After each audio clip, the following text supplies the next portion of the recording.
Rain had a way of finding every weak spot in my old car. That night, it came down in sheets, drumming against the windshield as I pulled into the crowded parking lot behind Mason's diner. My shift had already been brutal, but something in my gut warned me the worst part had not happened yet. I hurried inside, shaking water from my hair and tying my apron as I moved.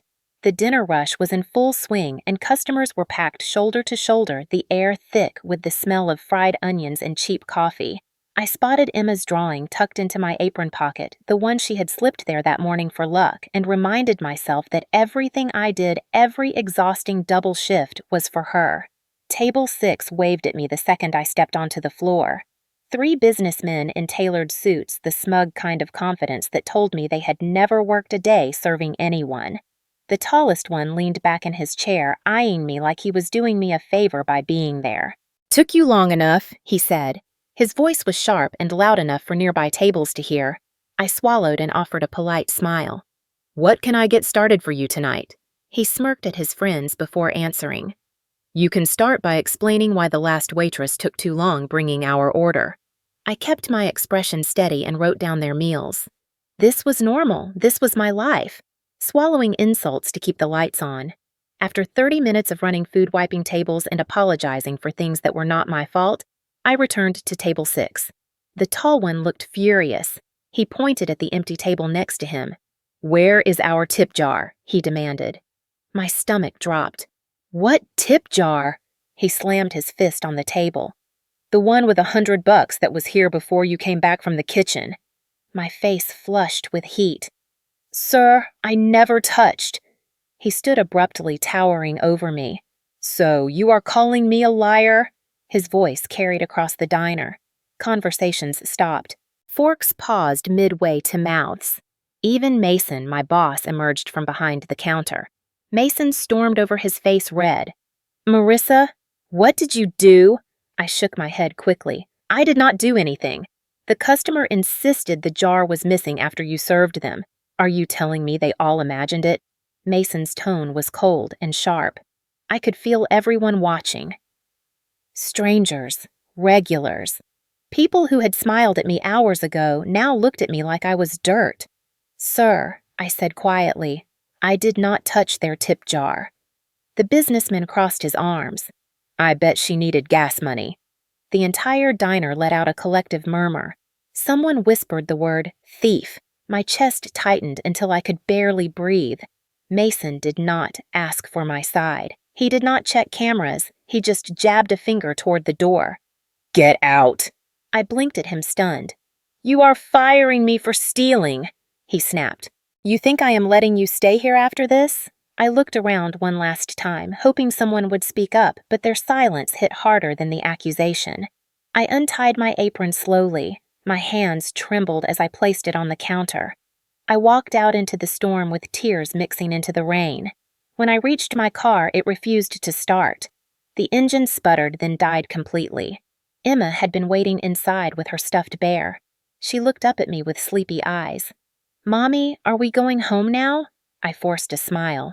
"Yes, sweetheart, but we have to walk." I took her hand and we stepped into the rain. The forest path behind our apartment was the only shortcut. Rain soaked through our clothes instantly, and the mud sucked at our shoes. Emma slipped, and I caught her. "You okay, baby?" She nodded bravely. "I am fine, Mommy." We trudged forward when suddenly Emma froze. "Mommy!" I heard something, a noise, something like a faint tapping under the earth. I frowned and listened. Tap tap followed by a strained breath. "Help water, please." My blood ran cold. I knelt and brushed aside wet leaves. My fingers hit something metal, a small rusted vent hidden under the forest debris. "Hello," I called, my voice shaking. A weak groan rose from beneath us. "Please, water." Without thinking, I grabbed the small bottle from Emma's backpack and poured water through the grate. A desperate gulping sound came from below. Someone was alive down there. Someone buried. I clawed at the mud with my bare hands, ignoring the sting as rocks scraped my skin. Emma helped using a stick. Inch by inch, the earth gave way, revealing a corroded hatch. I hooked my fingers beneath the rim and pulled until my muscles burned. The hatch opened with a loud crack, and a wave of warm, foul air hit us. I coughed, then leaned over the opening. A man lay inside, barely conscious, covered in blood and mud, his skin pale and cold.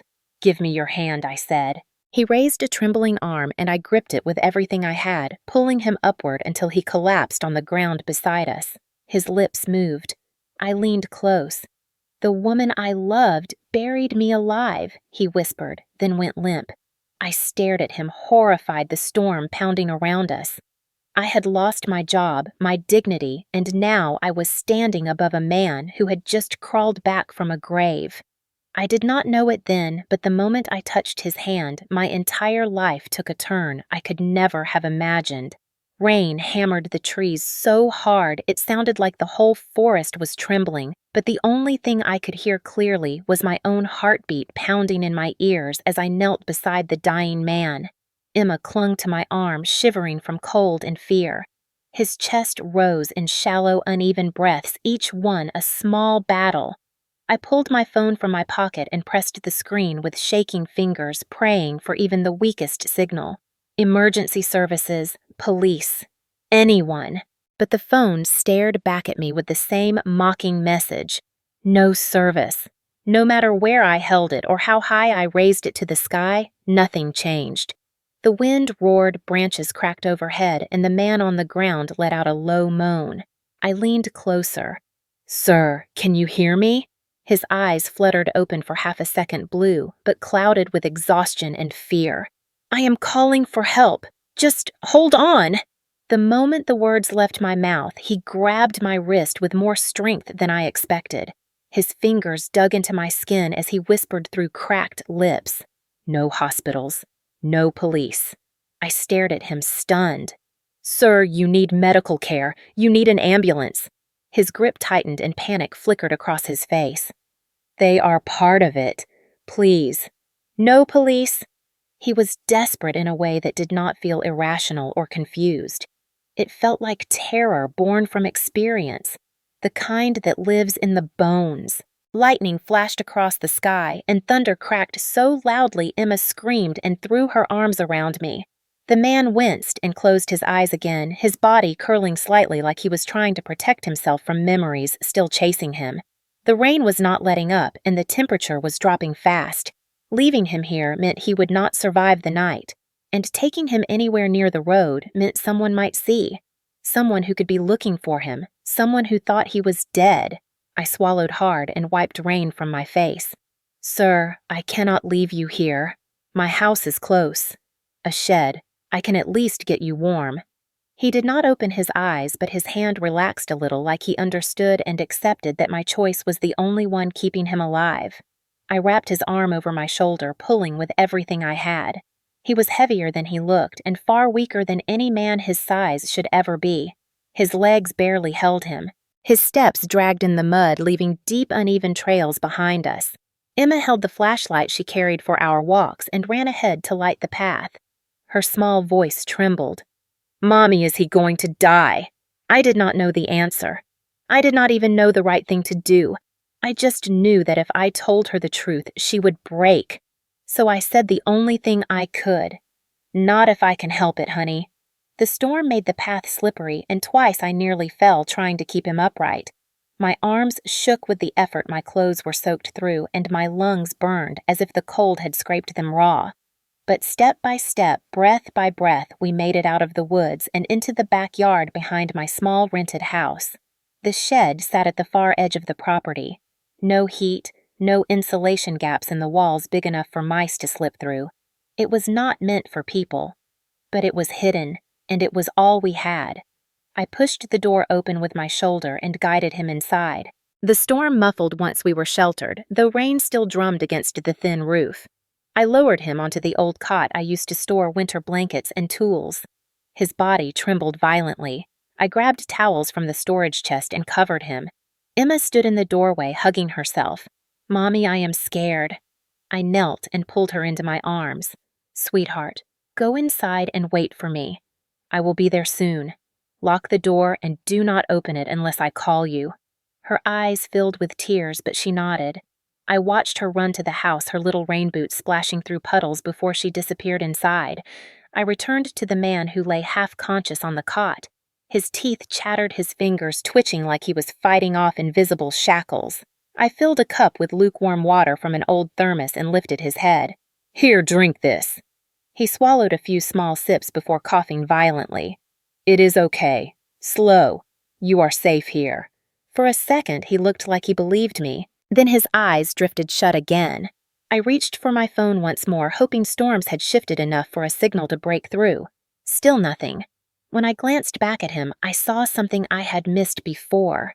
Deep red abrasions around both wrists. Rope burns. Fresh. My stomach clenched. Someone had tied him up. Recently. Someone who wanted him silent. My voice barely came out. "Sir, I need your name." He swallowed hard. "Lucas." "Lucas what?"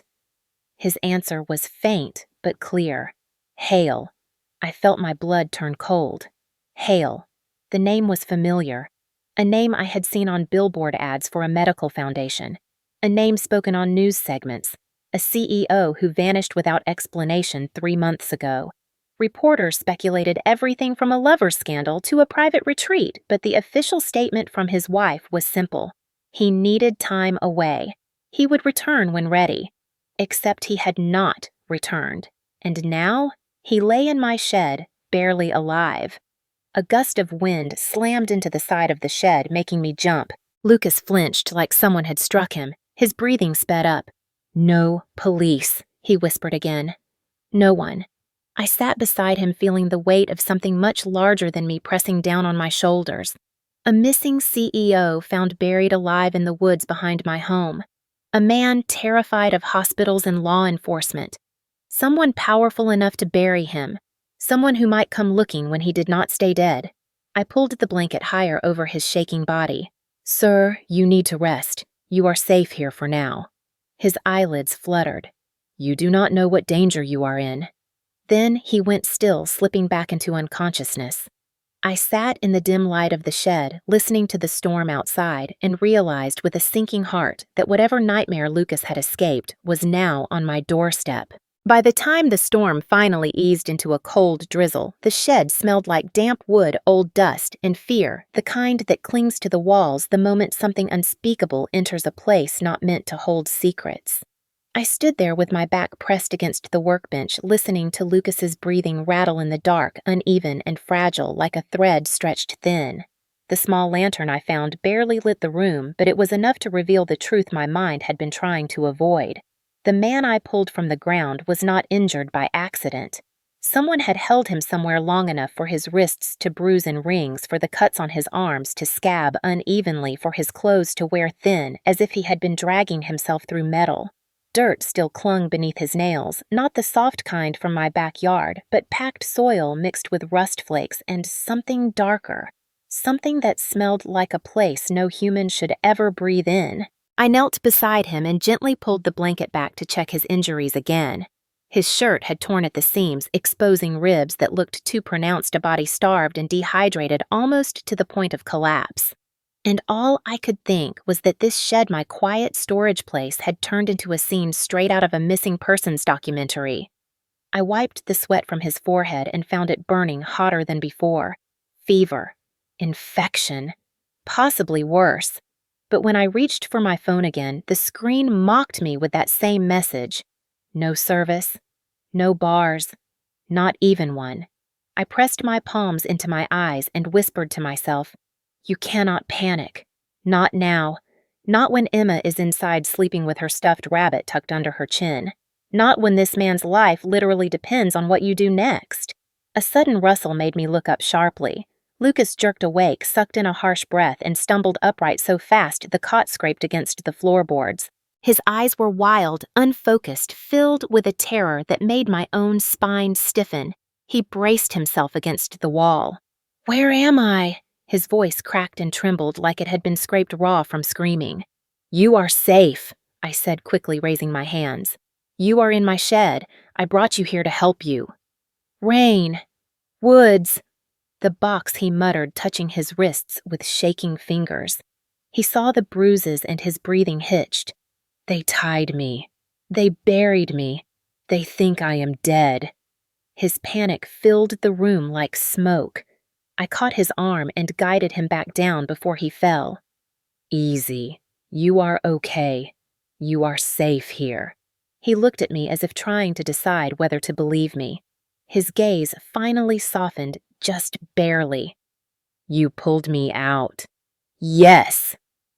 "Why?" There was no logical answer that made sense even in my own head, so I told him the only truth I had. "Because I heard your voice, and because nobody deserves to be left underground to die." He closed his eyes like the words hurt. After a long moment, he whispered, "You shouldn't have helped me." That sentence pierced through my chest in a way I was not prepared for. "Why would you say that? Because now you are in danger too." The shed creaked as wind brushed against the walls, and I felt the cold edge of his warning settle deep under my skin. I forced myself to stay calm. "Lucas, I cannot help you unless you tell me what happened to you. Who did this to you?" His jaw tightened. His eyes dropped to his hands, trembling in his lap. Silence stretched heavy and full of things he was too scared to say. I reached beside the cot for the water again. "Drink." He obeyed, taking slow, careful sips. After a minute, his breathing steadied, and he leaned his head back, exhaustion washing over him again. I moved around the shed, searching for anything I could use to clean his wounds. Old rags, a half-empty bottle of rubbing alcohol, a cracked bowl I filled with warm water from the house. I knelt in front of him. "This is going to sting." He did not flinch when I dabbed the alcohol on the cuts along his arms. He just watched me, eyes tired but aware. Most men I have met either pull away or pretend not to feel pain. Lucas did neither. It was like he had already endured something far worse, and my touch barely registered. After I finished cleaning the wounds, I noticed something that made my stomach drop further. Tiny flakes of silver paint embedded in his shirt fibers. Industrial grade, the kind used inside large metal containers. Not a coffin. Something colder. Something man-made. The back of his shirt was streaked with rust stains. Not fresh. Old. Layered. "Lucas." I asked softly, "How long were you underground?" His eyes flickered. Time got strange. It felt like days. Maybe weeks. "I do not know. Darkness makes everything blend." I swallowed hard. "Someone buried you alive, and someone expected you to stay buried." He looked away. The silence told me everything I needed to know. I stood to wring out one of the towels when I noticed something outside the window. A shadow. A human shape. My heart stopped. I froze mid-motion, my fingers squeezing water out drop by drop even though I was not breathing. Lucas tensed like an animal sensing a predator. "Someone is out there," he whispered. My skin prickled as I forced myself to inch toward the window. I lifted the edge of the curtain with 2 fingers. Nothing but trees. Branches. Darkness. But I knew what I had seen. A silhouette. Watching. Waiting. I backed away slowly. Lucas whispered, "That is how they stalk. They watch first. They make sure you are still gone." My throat tightened. Whoever tried to kill him might already know he escaped. Lucas grabbed my wrist again, but not in fear this time. In warning, "Marissa, if they find me alive, they will not let you or your daughter walk away from this." My heart thudded painfully. Every part of me wanted to run, but I looked at him and knew I could not. "You are safe for tonight, but tomorrow we figure out what to do." He stared at me like he was seeing more in me than I saw in myself. "Why are you helping me? You would not let my daughter walk past a voice asking for water in the dark either." He lowered his gaze. "You are braver than you think." I did not feel brave. I felt one breath away from losing everything. But I stood my ground because something inside me refused to abandon a man who had clawed his way back from a grave. A man someone wanted erased. And as rain softened outside and night wrapped itself tightly around my shed, I realized something terrifying. This place was no longer just a hiding spot. It was evidence. It was danger. It was a crime scene.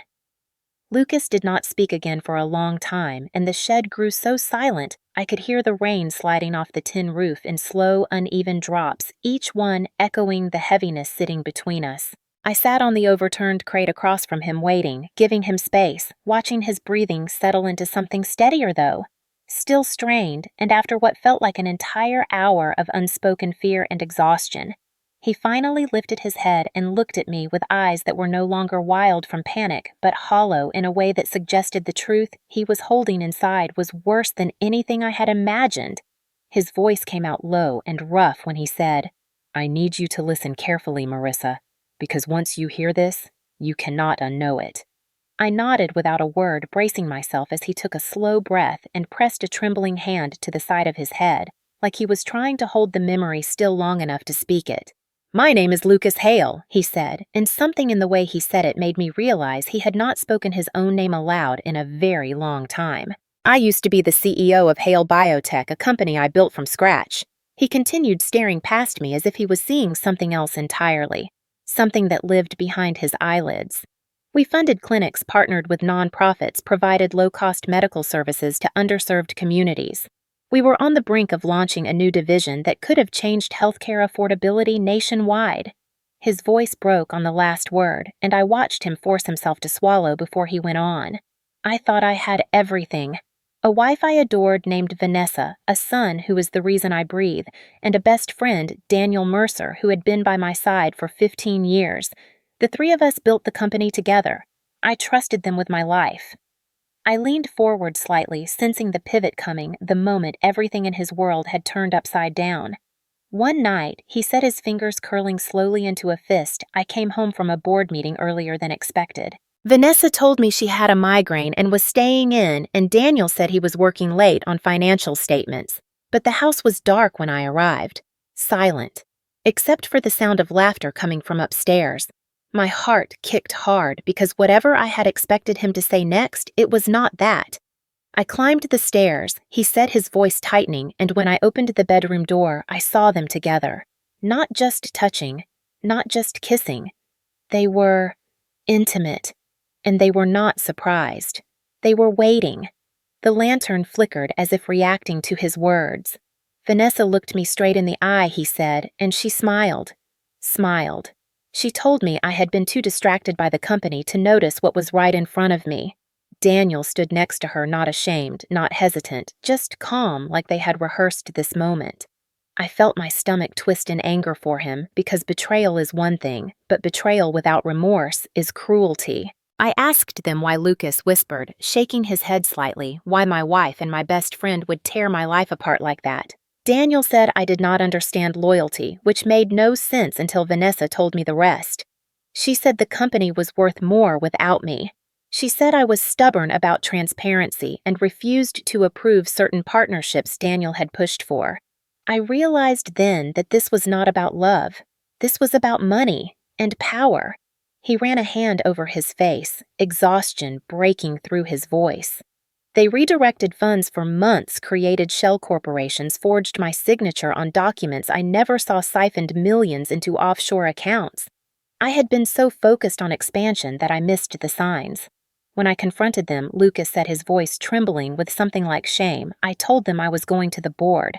I told them I would expose everything.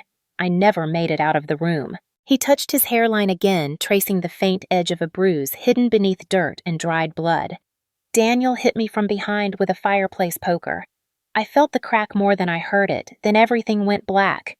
His breath wavered. When I woke up, it was dark. So dark I could not tell whether my eyes were open or closed. The air tasted like metal. I could not move my arms. They had tied my wrists. My legs were pinned. And then I realized I was in a box. A metal box, buried underground. My nails dug into my palms. Lucas stared at the wall like he was back inside that coffin of steel and dirt. At first I thought it was a nightmare, but then I felt the vibration of earth above me, heard the faint echo of something heavy hitting the lid. They buried me thinking I was dead, or maybe they hoped I would die before I woke up. It does not matter which. The ground settled so thick around me I could barely draw breath. I screamed, but no one heard. The only reason I survived was because the box had a vent pipe drilled into the top, probably to keep gases from building while the body decomposed. His voice broke. I begged. I clawed until my nails bent backward. I called for my son, my wife, anyone. But the only thing that answered me was silence. My heart clenched so hard it hurt. He whispered, "There is something worse than dying, Marissa. It is being buried alive by the two people you trusted most in the world, and knowing your son thinks you abandoned him." For a long moment, the only sound was our breathing. Mine sharp and uneven, his slow and shaking. Finally, I asked the question that had been burning inside me since the moment I dragged him out of that pit. "Lucas, why did they leave you alive at all?" His gaze lifted to mine with a hollow clarity that chilled me all the way through. "They did not mean to. They thought I was dead. And if they find out I am not," he whispered, leaning forward, his voice trembling with certainty and terror, "they will finish what they started."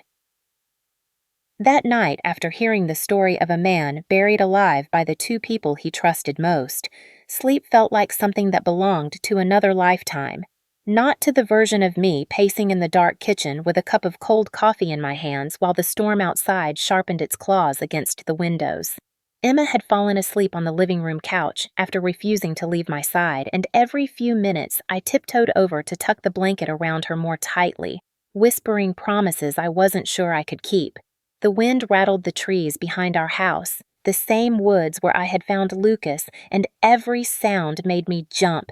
Every shadow made my heart move too quickly. Sometime after midnight, when the storm softened into a steady rain, I finally dared step out to the shed again with a bowl of soup I wasn't sure he was strong enough to eat. When I opened the door, Lucas was sitting upright against the stacked boxes, breathing fast, eyes locked on the tiny window near the roofline. I froze, bowl trembling in my hands. "What is it?" He didn't blink. "Someone was out there," he whispered, and the way he said it sent a cold shiver straight down my spine. I slowly set the bowl down and moved to the window, careful not to cast a shadow. The yard was dim, only faintly lit by the old motion light near my back porch, and for a second I saw nothing but the shimmer of rain. Then, out past the fence, barely visible between the trees, a figure stood perfectly still. No umbrella, no coat, no movement. Just a dark human shape facing my house. My breath caught. I pulled back so fast my shoulder hit the wall. "Someone is out there," I whispered, and Lucas nodded without taking his eyes off the window. "That is how they do it first. They watch. They wait. They make sure you are isolated." Panic crawled into my throat. "You think they found you?" He swallowed hard. "I do not know how long they have known, but if they saw you bring me home from the woods, they know everything." I pressed a hand over my mouth, fighting the rising urge to cry. My daughter was inside. My daughter. I could not let anything happen to her. I moved for the door, but Lucas caught my arm. "Do not go out there. If it is Daniel or someone he hired, they will not let you walk back." His fingers trembled as they gripped mine. "We need to stay quiet. Turn off lights. Make the house look empty."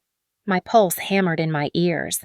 I hurried back to the house, slipping in through the kitchen door and locking it quickly, triple-checking the deadbolt even though it had never failed me.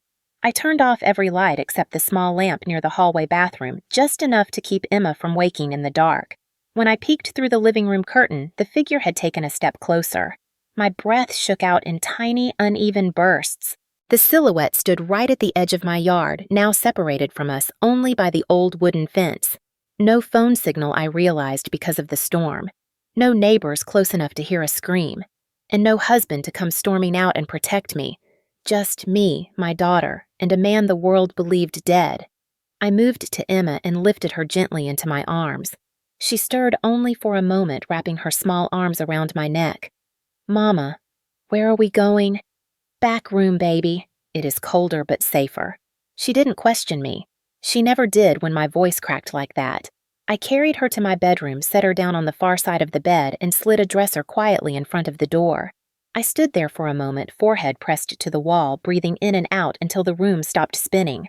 A floorboard creaked in the hallway. My stomach dropped. I turned off the bedroom lamp and stood in the darkness. Another creak, then a slow step. Someone was in the house. My breath strangled me. I grabbed the baseball bat I kept under my bed and moved toward the door as silently as I could. Mama Emma whispered from behind me, but I raised a finger for silence. The footsteps approached slow, careful, trying not to be heard. Whoever it was knew how to move quietly. My hands shook so badly I almost dropped the bat. Another step. Then a quiet voice from the hallway said Marissa. It was barely audible, but I recognized it instantly. Lucas. Relief hit me so hard my knees almost buckled. I unlocked the door quickly and pulled him inside. His face was pale, eyes wide, breath fast. I had to make sure you locked the kitchen door, he said. The figure moved. They are circling the property. My skin crawled. What do we do? His jaw clenched. We wait. Most break-ins aren't loud. Stalkers test boundaries. They watch for patterns. If they think the house is empty, they leave. If they think someone else is here, someone strong or armed, they wait. And if they think you are vulnerable, his voice faltered. I swallowed hard. Are they after you, or me, or Emma? Lucas looked at me with something raw. Right now, I think they want to know whether I survived. If they confirm that they will want to know who helped me, that is why you need to stay away from windows. Panic hit me like cold water. Why me? Because you are the only witness to a crime they cannot afford anyone to know about.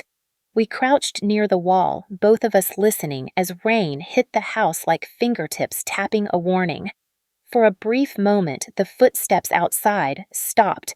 Silence swallowed the room. Then came a sound that made my blood freeze. The slow, deliberate scrape of a shoe against my back porch step.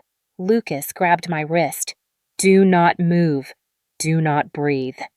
The long shadow of the figure stretched across my kitchen window as lightning flashed outside. I felt Emma's tiny hand slip into mine behind the bedroom door, and her whisper trembled against my ear. Mama, I am scared. I closed my eyes and forced my voice steady for her. I know, baby. I am scared too, but I will not let anything happen to you. After what felt like an hour but was probably seconds, the shadow moved away. Then another flash of lightning and the figure was gone. Lucas exhaled shakily. They are not done, he said. They are watching. And until I finish what I need to do, no one in this house is safe. The next morning arrived without sunlight, the sky still heavy with the kind of gray that makes everything feel unfinished, as if the night had simply paused instead of ending. I had barely slept, drifting in and out with one ear open for footsteps, for whispers, for anything that might mean the shadow had returned. Emma clung to me the moment she woke, her little fingers fisting the fabric of my shirt, like she knew something terrible had walked through our yard while she dreamed. Lucas looked worse than the storm clouds, pale and exhausted, sitting at my kitchen table with a blanket around his shoulders and a mug of reheated coffee between trembling hands. The shed felt too exposed, so I had brought him inside during the early morning dim praying no one had been watching. He stared at the wall, not really seeing it, his jaw tight with the effort of staying composed. I set a plate of toast down in front of him. Try, I said softly. He didn't look up. They aren't after you because of me, he finally said, voice rough. They are after you because of what you might know. I felt a chill run down my spine. Then tell me everything, Lucas. If I am already in danger, I need to know what I am up against. He exhaled like the weight on his chest was too heavy to bear. Yesterday I told you about the affair, about the betrayal. But I did not tell you what they built using my name after they thought I was dead. He reached for the laptop I had placed on the table the night before. It was old, cracked near the hinge and slow as molasses, but it worked well enough for what he needed. I brought up the email you found, he murmured, the one with the alternate login I used when traveling. When I leaned over his shoulder, the inbox made my stomach twist. Dozens of financial alerts, account changes, transactions I didn't understand, and every subject line carried Lucas's name. He clicked the first one. Offshore account login confirmed. Next, transfer of funds completed. Next, electronic signature validated. Next. The words blurred together, all carrying the same message: someone was moving money. Someone had been pretending to be Lucas for months. I whispered, "What am I looking at?" "Transactions across 4 countries: Cayman Islands, Gibraltar, Dubai, and Panama. Shell companies, fake consulting firms, fraudulent invoices. They needed me gone so they could liquidate everything I built," he said quietly, moving to a spreadsheet that made my head hurt. Millions moved in pieces, tiny amounts over long periods, enough to avoid detection until it was too late. Vanessa and Daniel signed everything. She had my passwords. He had access to my digital signature. Everything they did was forged in my name. Every transfer, every authorization, every approval, and every missing dollar points back to me unless I prove that I did not do any of it. The room felt smaller, the air thicker. "They wanted me dead," he continued, "not just because I saw them together, not just because I threatened to expose their fraud, but because if I disappeared, all of this money would be legally theirs." I rubbed my forehead, trying to make sense of the storm of numbers and transactions. "So they buried you alive to cash out your life." "They buried me alive," he said, his voice shaking with something more than anger because I trusted them. My throat tightened. "What happens if this goes to court? They will try to say I faked my own disappearance, or that I am unstable, or that you helped me." He gestured at me, and the idea made my skin prickle. "Me. Why would they think that? Because you are the reason their plan failed. You found me. You pulled me out. And if they knew you are helping me gather evidence, they will come after you too." Even though I had tried to prepare myself, hearing it out loud felt like a stone dropped into my stomach. I swallowed hard, then pointed at the laptop. "Is there proof they forged your signature?" Lucas nodded and brought up a document time-stamped 2 weeks after he had been buried alive. My signature dated during the time I was in a metal box underground. I felt the air leave my lungs. "That is it. That is your proof." He shook his head. "Not enough.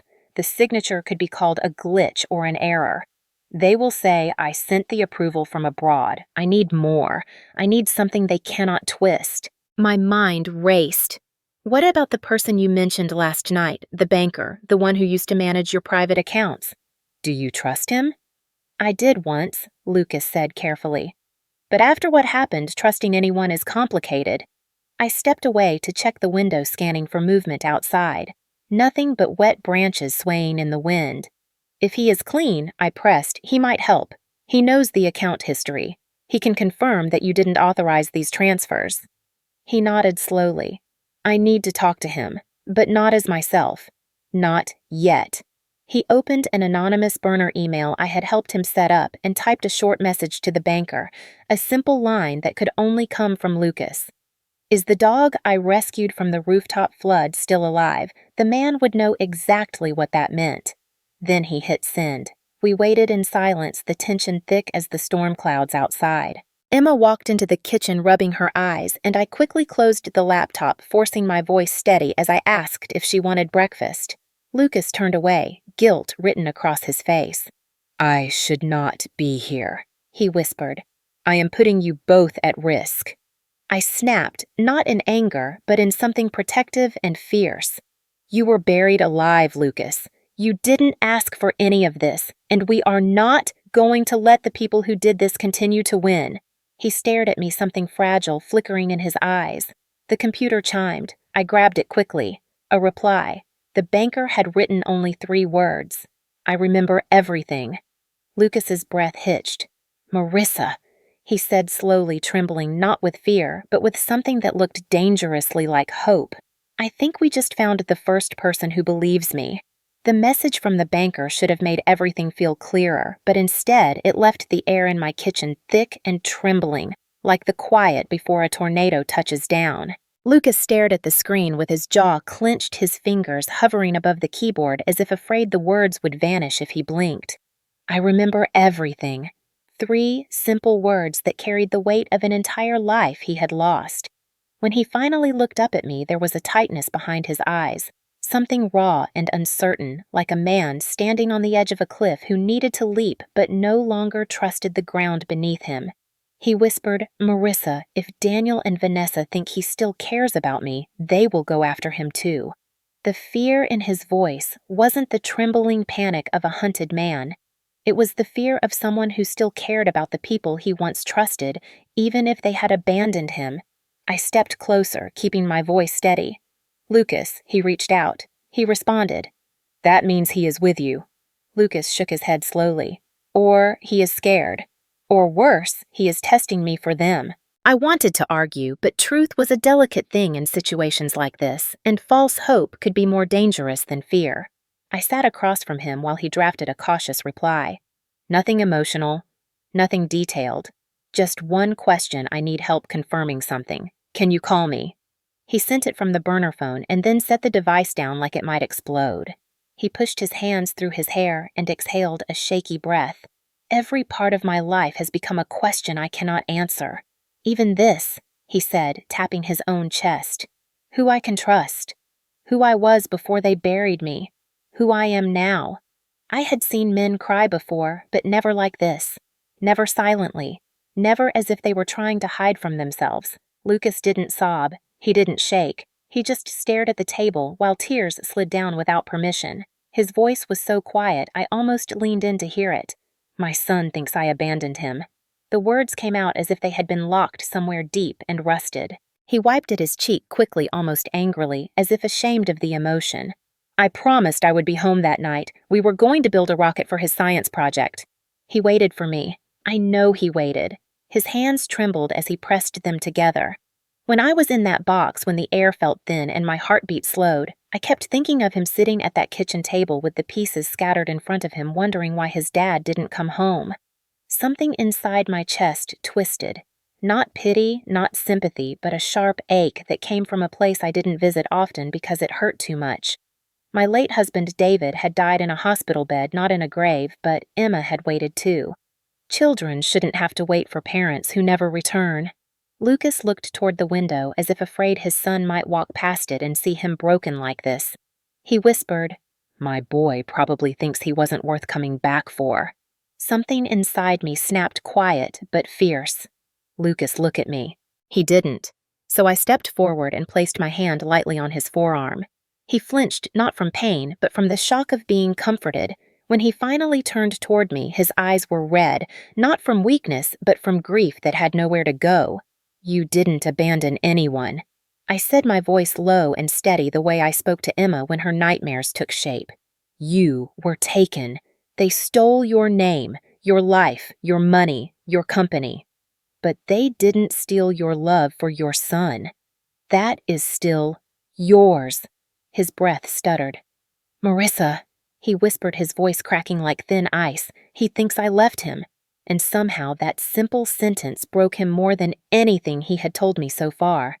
I moved my hand to his shoulder, feeling the tension trapped there, a man held together by threads.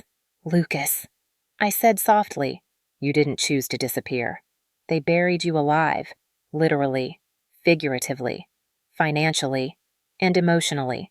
No parent chooses to disappear from their child. You survived because of him. You stayed alive down there because of him." He covered his face with his hands and leaned forward, elbows on the table, his shoulders shaking, despite how hard he tried to control it.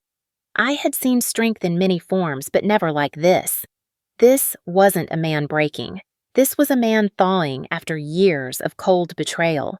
This was the moment his survival instinct finally stepped aside long enough to let his grief breathe.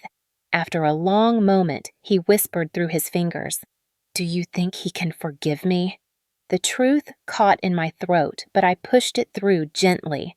Children forgive faster than adults, especially when the truth is on your side, especially when they learn you fought for them with every breath you had left. He lowered his hands slowly, eyes clearing even though they were wet. I wanted to tell him he would get his son back. I wanted to tell him everything would be okay. But life had taught me that promises should not be made when fear sits between two people. So instead, I said, "You are not alone in this, not anymore." Something changed in his face then, something quiet and fragile but real, almost like trust. The burner phone buzzed. Lucas stiffened. He picked it up with both hands, breathing as if afraid to break whatever hope existed on the other end. It was the banker. A single message. "I can talk. Safe line. 10 minutes. Lucas looked up at me, a mix of terror and relief tangled in his expression. Marissa, this is it. The first step. I nodded, my heart pounding with his. Then let's take it together. The call came through a scrambled connection that made the voice on the other end sound distant, like someone speaking from behind a waterfall. But the moment the banker said Lucas's name, something inside him straightened, as if a part of him that had been bent for months finally remembered what it felt like to stand upright. Mr. Hale. The voice wavered with disbelief. Is it really you?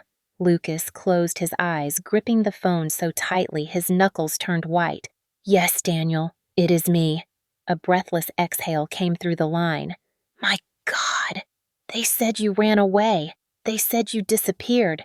Then they told us you died, and I believed them because your wife insisted on giving a memorial. A fire lit behind Lucas's eyes. A memorial, Daniel continued. She said you would have wanted something simple. Lucas almost laughed, a hollow, humorless sound.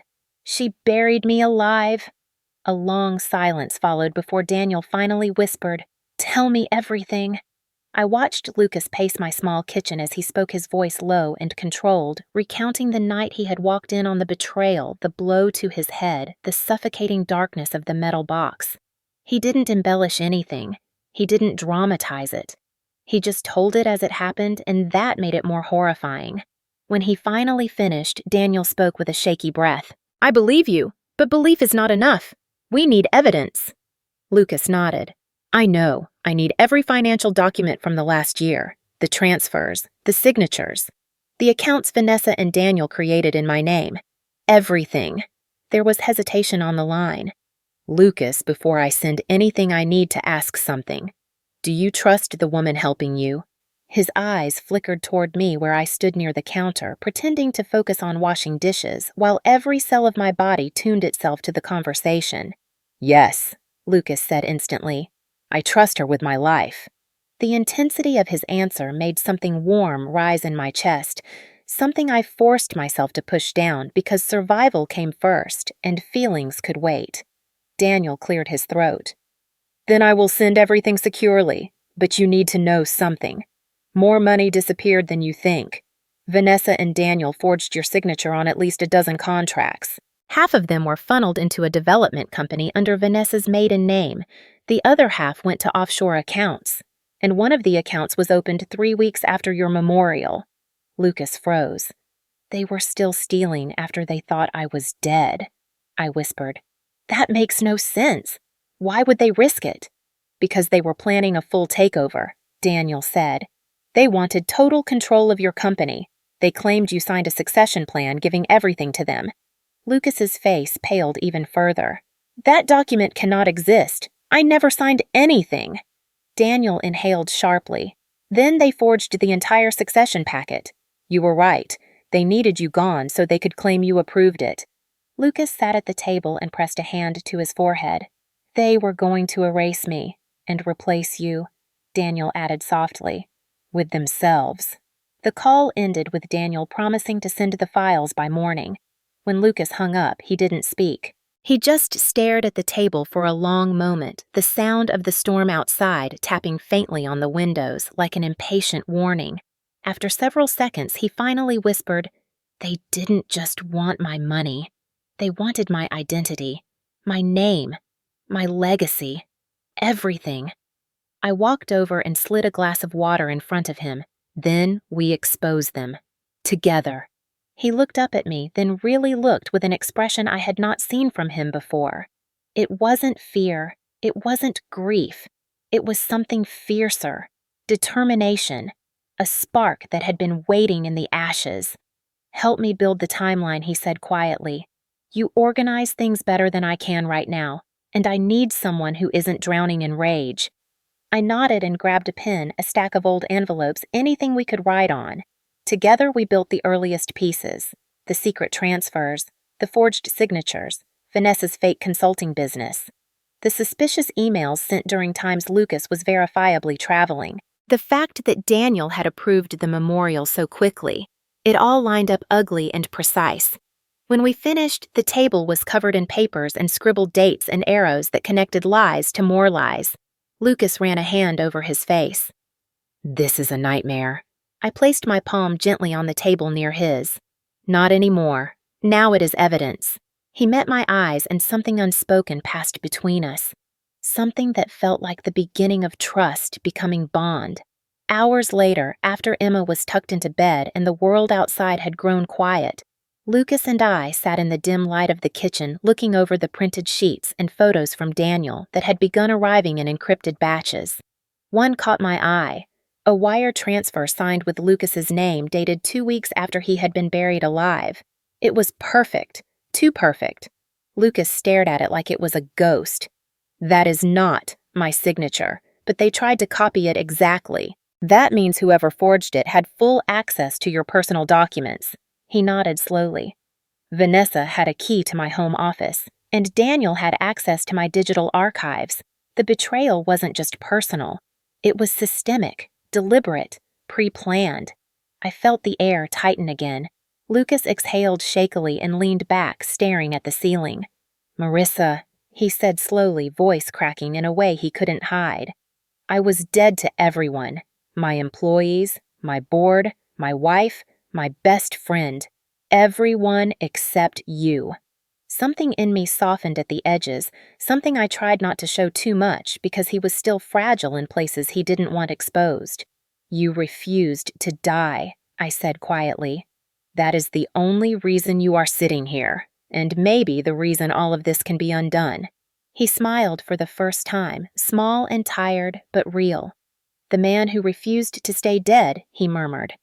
I shook my head, feeling my throat tighten. No, Lucas. The man who deserves to live. By the next morning, the shed had transformed from a place where Lucas fought for breath into something sharper. Something awake, something dangerous in a way that didn't frighten me anymore because it wasn't the danger he represented, but the danger he was preparing to unleash on the people who had put him in the ground. He was sitting at my small workbench, sleeves rolled up hair, still damp from the shower he had insisted on taking, even though he was barely strong enough to stand. A laptop glowed in front of him, its cold blue light washing over the bruises on his face, turning him into a specter of the man he used to be. Except this version was smarter, angrier, and infinitely more focused. They think I am dead, he said, without looking at me. So we let them keep believing that. For now. I poured him a cup of coffee and set it beside him. His fingers brushed mine accidentally, and for a moment, the intensity in his eyes softened. You do not have to help me with this. I sat down across from him. Yes, I do, because someone has to make sure the truth wins. He breathed out slowly. Then, I am not alone anymore.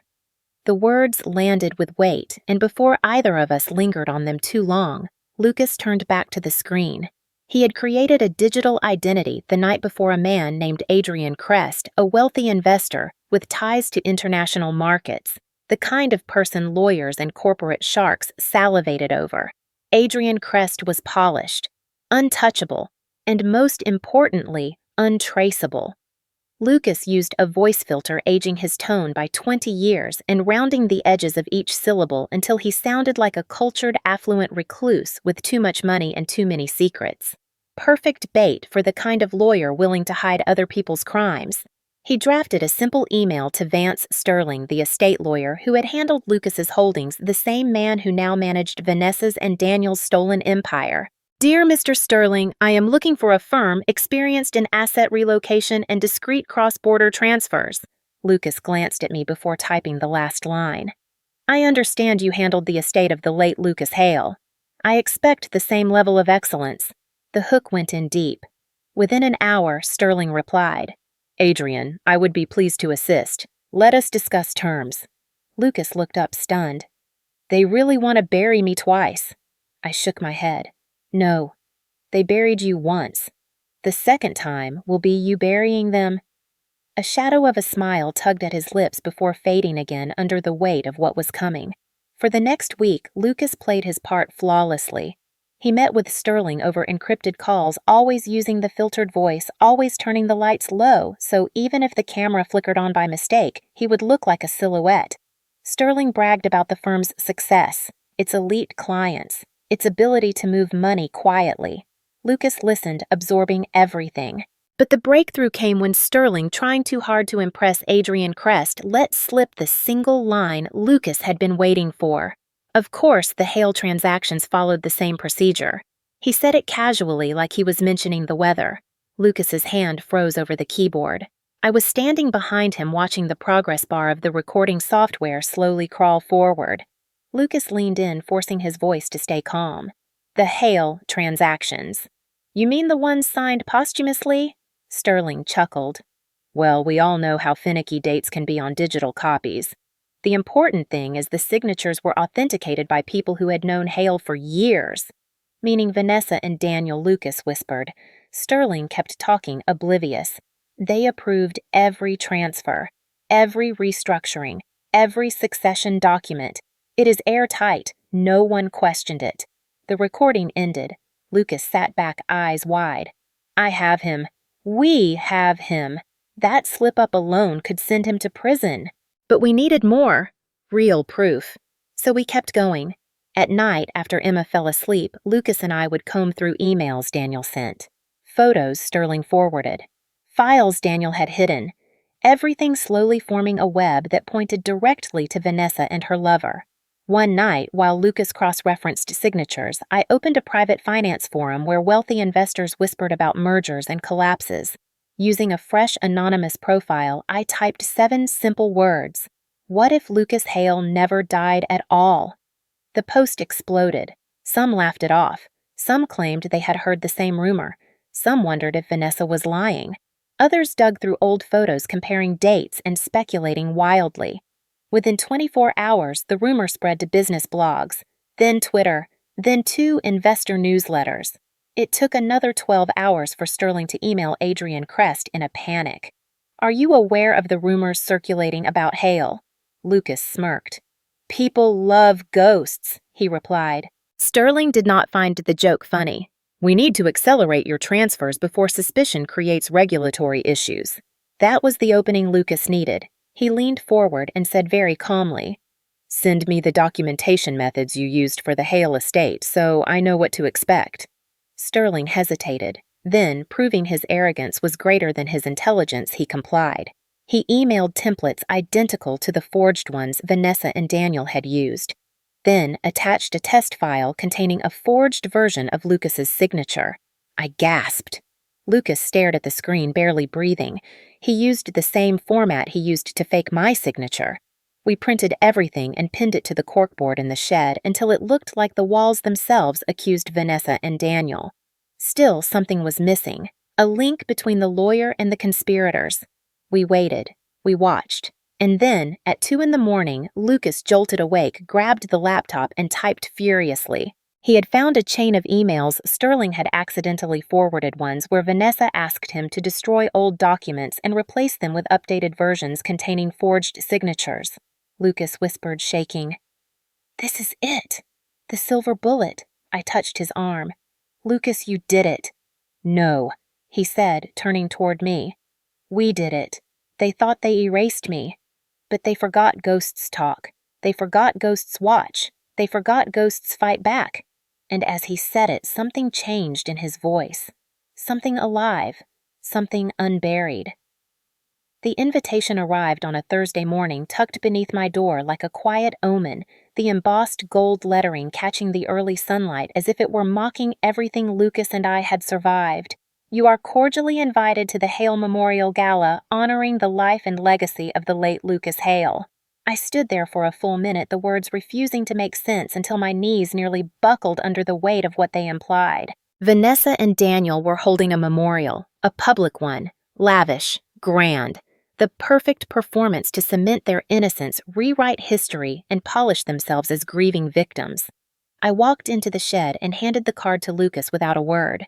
He stared at it, jaw-clenching so hard I worried his teeth might crack. They are celebrating my death, he said quietly. Not grieving it, celebrating it. I watched his hands shake, watched him inhale, exhale. His chest rising and falling like he was preparing to plunge into deep water. Then, with a calmness that felt both holy and terrifying, he said, I am going. I will walk into the room where they pretend I am gone, and I will take everything from them the way they took everything from me. I swallowed hard. I will be there too. His eyes met mine softer for a breath. I know, because I cannot do this without you. The night of the memorial felt unreal from the moment we stepped out of the car. The ballroom lights at the downtown convention center glowed like stars caught in chandeliers. Black suits and shimmering gowns moved through the glass entrance as photographers snapped pictures of donors and executives who wanted their names tied to a noble tragedy. Lucas wore a simple black suit and a narrow tie. His hair was neatly combed, the bruises on his face nearly faded, but there was still something spectral about him, something ghost-like and unshakably alive. He slipped through the service entrance, a hat pulled low, his posture bent just enough to blend in with the catering staff. I walked through the front doors with Emma's babysitter pretending to be nothing more than an ordinary guest. The air inside felt cold despite the warm lighting, and everywhere I turned portraits of Lucas decorated the walls. Photos of him smiling at charity events, cutting ribbons at clinic openings, giving speeches about medical reform. They used his goodness to sanitize their evil. Vanessa swept in moments later wearing a black silk gown and a diamond necklace so extravagant it could have paid for 3 families' medical bills for a year. She dabbed at her eyes with a tissue as reporters photographed her. Daniel hovered close beside her, whispering something that made her nod solemnly, as if grief had carved itself into her bones. Lucas pressed closer behind the partition near the stage, watching everything with a stillness that scared me. A slideshow began, images of Lucas as a child, Lucas in college, Lucas shaking hands with governors. Vanessa sniffled dramatically. Daniel bowed his head as if consumed with sorrow. Then the host walked to the podium. Tonight we honor a visionary, a philanthropist, a man who changed countless lives. I grabbed the edge of my seat as the lights dimmed for a video tribute. At first, it was the usual montage of Lucas's speeches and interviews. Then the screen flickered. Static washed across the wall. People murmured. Then the image reappeared. A forest, dark, damp, a camera shaking, a metal hatch, and Lucas, crawling out of the earth like a man resurrected from a grave, his face bloodied, eyes swollen, breath ragged. A collective gasp tore through the audience. Before anyone could speak, his recorded voice echoed through the speakers. They buried me alive. Vanessa's face drained of all color. Daniel's mouth fell open. Someone screamed. The host shouted for the projector to be shut off, but the video kept going, showing timestamps of fraudulent transactions, digital signatures forged in Lucas's name, emails where Vanessa and Daniel plotted to transfer funds, recordings of Sterling's admissions. Then the screen cut to black. A hush fell over the room, thick and trembling. Into that silence, Lucas walked out, alive, whole, steady. He stepped onto the stage as if emerging from a dream, the room erupting into shrieks and gasps and the sound of crashing glasses. Vanessa stumbled backward, shaking her head violently.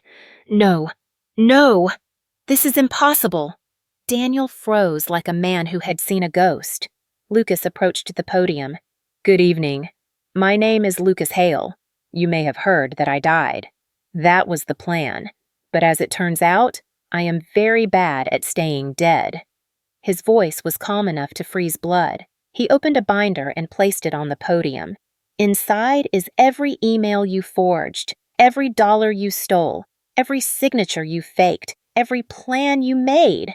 Vanessa bolted toward the exit, but 2 detectives stepped in front of her, their badges glinting as they said, Vanessa Hale, Daniel Kerr. You are under arrest for attempted murder, conspiracy to commit fraud, and obstruction of justice. Reporters swarmed, guests screamed, phones flashed like lightning. Vanessa clawed at the detectives, shrieking, He was supposed to be dead! This is not possible! It is not possible! Daniel collapsed into a chair, face gray as ash. Lucas stood unmoving, the chaos swirling around him like a storm he had already survived. Then he turned his head, searching, scanning the crowd until his eyes found mine. Everything inside me broke and rebuilt in that single second. The grief he carried, the rage he battled, the strength he reclaimed, and the life he was choosing. He stepped down from the stage, moving slowly through the stunned crowd. When he reached me, he exhaled shakily and whispered, "You were my lifeline." The room continued spinning with noise and panic and legal aftermath, but in that moment, it all fell away. Because he was alive. Because the truth had finally spoken. Because justice had finally risen from the dirt. The days after the memorial felt like living inside a storm that had finally broken open the world around us, shifting from chaos to clarity so quickly that my body could barely catch up with the relief of knowing Lucas was now safe in the eyes of the law. Though the truth was that safety did not mean healed, not yet, and certainly not when it came to the one person he had whispered about in the shed more times than he had said his own name. His 10-year-old son, Jacob, the boy who believed his father had abandoned him. The boy whose picture Lucas kept tucked in his wallet, even when he could barely breathe underground, the child he had missed every birthday, every homework assignment, every goodnight kiss during the months he had been buried alive. So when the detectives informed Lucas that the courts had ordered immediate temporary suspension of Vanessa's guardianship pending investigation, Lucas sat on my couch, stunned, his hands trembling as he pressed them to his forehead, whispering, "I can see him, Marissa.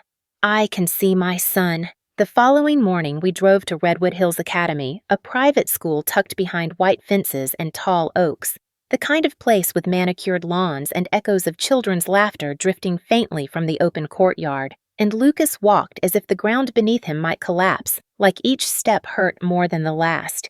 His breath, shallow, his gaze unfocused, until he suddenly stopped in front of the administration office doors and whispered, "I do not know if he hates me.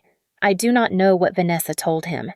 I placed my hand over his, steadying him the way he had steadied me the night someone stood outside my window and said, "He did not stop waiting for you. Children do not stop loving that easily." The receptionist recognized his name as soon as Lucas explained who he was, her eyes widening with something like shock and relief when she whispered, "They said you were gone, but Jacob, he never believed it. He kept asking if there was a mistake."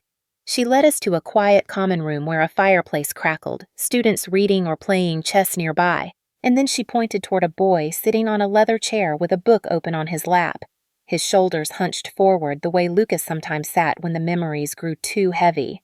"That is him," she said softly, and then she stepped back to give us privacy. Lucas froze as if struck by lightning, staring at the child who had his sandy brown hair, his thoughtful eyes, his small, careful movements, and I felt his hand crush mine unintentionally as he whispered, "That is my little boy." I squeezed his hand once and nodded. "Go to him." Lucas took a breath so deep it shook his entire body, then stepped forward slowly, each footfall sounding impossibly loud in my ears until he reached the edge of the rug where Jacob sat. The boy looked up casually at first, like a student glancing at another parent or teacher, but then his eyes widened, blinking once, twice, like he was trying to push away a dream. "Dad." The single word cracked like lightning through the room, students turning their heads, a teacher dropping her folder. But all I could focus on was Lucas as his knees buckled, and he sank down in front of his son, tears already spilling, even though he was fighting them with every ounce of dignity he had left. "Hey, buddy," he whispered, his voice breaking. "It is me." Jacob's book slid from his hands and hit the floor with a soft thud as he stumbled forward, throwing his arms around his father's neck with a small sob that shattered every wall Lucas had built. "You died," the boy cried. "They said you died. Vanessa told me you left us. She said you did not want to be a dad anymore." Lucas clutched him tightly, shaking so hard that I pressed a hand over my mouth to keep from crying out loud. "I did not leave you, Jacob," he whispered fiercely, the words spilling out like blood from a wound. "I never wanted to leave. I fought every day to come back to you. You are the only reason I am alive." Jacob pulled back slightly, tears streaking his cheeks. "Then why did she lie?" Lucas cupped his face gently, his voice soft and steady despite the tears. "Because she needed me gone to take things that did not belong to her, and she knew that if I was alive, I would never let anyone take me away from you." The boy nodded slowly, trying to process a truth far bigger than any child should have to hold, then leaned forward again, burying his face in his father's shoulder as he whispered, "I waited for you every night, Dad. Every night. That was it for me. I turned away because the sight was too raw, too pure, too sacred to intrude upon, but Lucas looked over his son's shoulder and found my eyes, his expression filled with something that made my chest tighten, a mixture of gratitude and devotion, and something deeper that I was not ready to name. Later, after the school counselor spoke with us and paperwork was arranged for temporary custody, Jacob walked beside Lucas to the car, clinging to his father's sleeve like he feared he might disappear again. At home, Emma peeked from behind the curtain, her face lighting up when she saw the boy, and within minutes the two children were sitting on the living room floor, playing with Emma's old set of magnetic tiles, building crooked towers and knocking them down just to rebuild them. I watched Lucas watch them, his expression softer than I had ever seen his eyes, shining with disbelief. "They look like siblings," he murmured. I smiled. "They act like it already." That evening, as the children played a board game at the table, Lucas stood beside me in the kitchen, staring at his hands as if unsure they belonged to him. "You gave me this moment," he said quietly. "If you had not dug me out, if you had not believed me, trusted me, pushed me, I would never have seen him again." I shook my head, fighting tears. "You fought your way back. I just refused to let you fall back into that darkness." His voice dropped warm and full. "Whatever comes next, Marissa, I want it with you." The words settled between us like a seed ready to grow, and in the other room, under the dim glow of the kitchen light, our two children laughed together, their voices the sound of a new kind of future taking shape. The house Lucas eventually bought was not large or luxurious or shielded behind iron gates the way his old life had been, but rather a modest two-story home at the edge of the same forest where I had found him buried beneath roots and silence. A place where the dirt still remembered the sound of my hands scraping against metal and the whisper of a dying man begging for water and yet standing there months later with the porch lights glowing warm against the early dusk. I realized it was not a place haunted by the past, but reborn by it. A sanctuary built from everything we had survived and everything we had chosen after the nightmare ended. I moved in slowly, one box at a time, as did Jacob, whose laughter returned like sunlight after winter, and Emma, whose shy bond with him had blossomed into a siblinghood so easy and natural that neighbors assumed they had grown up together. And though Lucas offered to renovate the house or add rooms or make it bigger, I told him no, because what made this home sacred was its simplicity, its quiet, its lack of ghosts other than the ones we had already laid to rest. In the mornings, I would wake to the sound of birds and find Lucas already in the kitchen, wearing a faded t-shirt and making scrambled eggs badly but proudly, while Jacob sat at the table sketching rocket designs with Emma beside him, drawing flowers around his blueprints, and sometimes I would pause in the hallway just to watch them, the two children leaning into each other like siblings. Lucas glancing up to smile at me with a softness that still startled me because I had never known a man could look at me that way, as if I had become something steady and anchoring in a world that had once tried to bury him alive. After breakfast, we all walked down the narrow forest path that curved behind the house, the same one Emma and I had taken that night when everything began, and Lucas would hold Jacob's backpack with one hand and Emma's with the other, a sight so tender that I sometimes pretended to fix my scarf, just so they would not see me wiping away tears that came from a place far deeper than sadness or joy, a place carved by loss and filled again by second chances. It was not perfect, not instantly easy, because trauma does not vanish when justice is served. And there were nights when Lucas woke breathless, reaching for the walls around him, as if expecting metal instead of sunlight to greet him. And on those nights, I sat beside him, placing his trembling hands against my chest so he could feel something warm and alive whispering, "You are here, you are safe, you are home," until the panic faded and he collapsed into my arms with the weight of a man remembering how to breathe again. And on other nights, I was the one haunted by the memory of that stranger outside my window, or the shed where I had kept Lucas hidden, and he held me the way I held him. Our healing intertwined our strength borrowed from one another. Not long after the case closed, Lucas launched the Hale Resilience Foundation, named not for himself, but for the idea that survival becomes meaningful only when it helps someone else rise. And he insisted I join the board, even though I protested that I was just a waitress who had gotten lucky.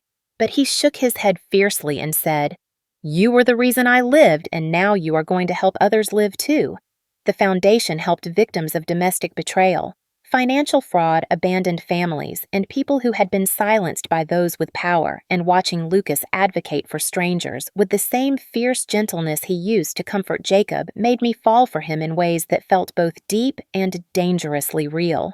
Our life was a mosaic of small moments that stitched themselves into something unbreakable, like Lucas fixing the old swing behind the house so Emma could push Jacob until both kids shrieked with laughter, or the four of us building a crooked treehouse that leaned just slightly to the left but stood tall anyway, or evenings spent playing cards around the kitchen table while the scent of apple pie drifted through the room, or quiet nights when Lucas and I sat on the porch after the children fell asleep leaning against each other as the stars blinked awake overhead, speaking softly about the past, not to relive it, but to honor the fact that we survived it together. One afternoon, I found Lucas in the backyard, standing in the patch of earth where he had planted a small garden in honor of his second chance, and he looked up at me with an expression that made my throat tighten as he said, "I used to think that the grave they put me in was the end of my story, but now I realize it was only the place where my life was replanted."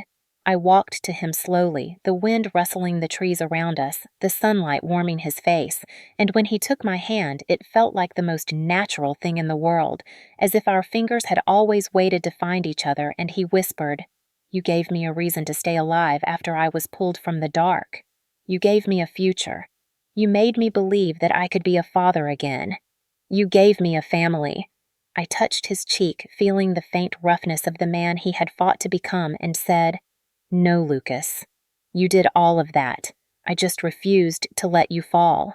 A week later, under the soft golden glow of the community center, we rented, surrounded by friends, neighbors, and the children who had woven themselves together like threads of the same fabric. We held a small ceremony, not a wedding in the traditional sense, but a promise, a vow, a celebration of survival and chosen family. Emma sprinkled wildflowers she had picked behind the house. Jacob stood proudly beside Lucas with a shy smile, and when Lucas took my hands, he said loud enough for everyone to hear, "I was buried alive, but this woman brought me back to life. I found love in the darkest place, and it led me home." There was no extravagance, no spectacle, just truth. And when the room erupted in soft applause, I felt something inside me settle into peace for the first time in years. We returned home that night to our small glowing house near the forest, the place where everything had begun and everything had grown, and as I tucked Emma into bed and Lucas kissed Jacob goodnight, I stood in the hallway watching the man who had once been a stranger in a shed, now gently fixing his son's blanket, and I whispered to myself, "Some people bury you to end you, but sometimes, if you are lucky, the right hands pull you back to life." And when Lucas met my eyes from across the hallway smiling softly, I knew without a doubt that the grave he had escaped had become the garden where our family finally learned to bloom. If this story touched something quiet and tender in your heart, if it reminded you that even when the world buries us in darkness, hope can still bloom from the smallest acts of kindness, then maybe you understand why we tell these stories, why we gather here week after week in this little corner of the internet, where the human spirit still matters, where love and courage and loyalty still mean something. Maybe you saw yourself somewhere in Marissa fighting battles no one sees, carrying more weight than you ever admit, still choosing to help someone even when life has been anything but gentle to you. Or maybe you saw yourself in Lucas, betrayed by those you once trusted, left in the dark by people who should have protected you, but somehow you kept breathing, kept fighting, kept believing that one day the light would find you again. And sometimes it only takes one hand reaching down into the dirt to remind us that we were not meant to face this life alone. If this story stirred something in you, if it made you pause, if it made you feel less alone, then I want to invite you to become part of this community, not just as a viewer passing by, but as someone who belongs here, someone whose presence matters. When you hit the like button, when you share this video, when you subscribe, you are helping these stories reach someone who might need them even more than you did someone sitting in silence right now, someone hurting someone trying to rebuild their life piece by piece. You might not know their name or their face, but you could be the reason they find the strength to keep going tonight.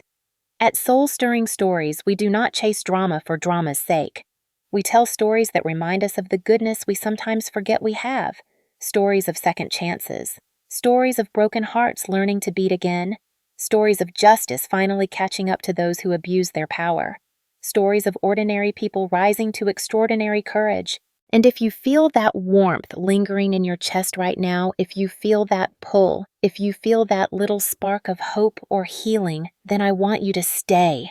Stay for the next story.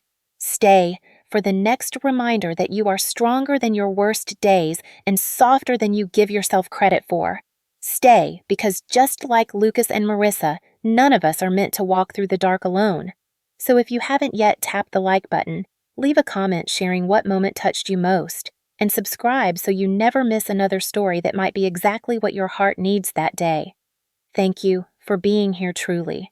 Until next time, stay kind, stay brave, and remember this: no matter how deep the world tries to bury you, there is always someone out there who will reach for you, someone who will help you rise again.